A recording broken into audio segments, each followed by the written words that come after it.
Uppercase characters versus lowercase characters, which to use and when. Sometimes you want text in uppercase for emphasis, but then what about small caps? Well, my basic rule is never type anything in all caps if you can avoid it. Instead, always type in lowercase and apply cap styling to it. Let me show you what I mean. I'll zoom in on this text up here, and I'm going to select this first line by triple-clicking on it.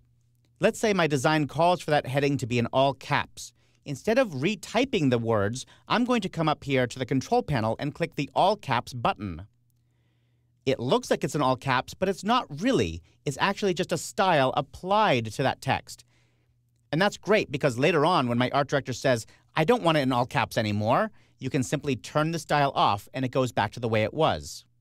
Small caps is like all caps, but it's more elegant. You can turn on small caps by clicking on this other small caps button just below all caps. You can see that small caps is actually a combination of large and small capital letters. Now, different fonts handle small caps differently. Some fonts, like the one I'm using here, Adobe Garamond Pro, actually have true small cap characters built in. That's nice because we have very even spacing and color across the line. Do you know what I mean by color? I don't mean red or blue. I mean if you squint your eyes and the whole thing kind of goes gray and blurry, you want to have even color across the whole line. Now look what happens if I change this to a font that doesn't have true small cap characters.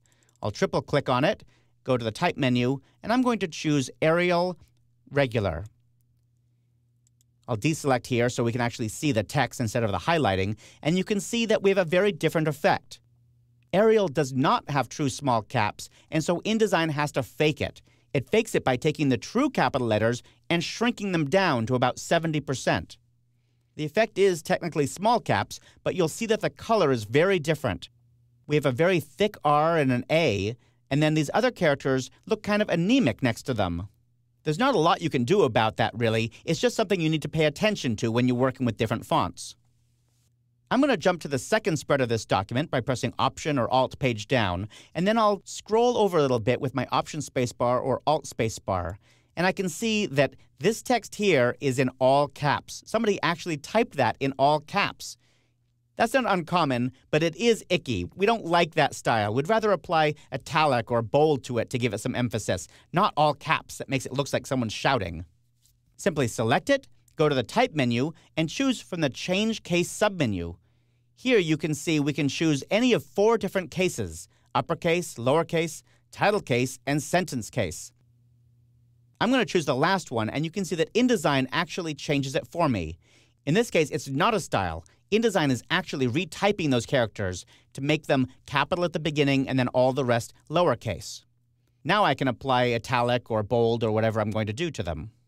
As I've said before, I really like to keep my options open whenever possible. I'd much rather use change case to make these lowercase and then use italic or all caps or small caps in order to maintain flexibility and still get the effect that I want.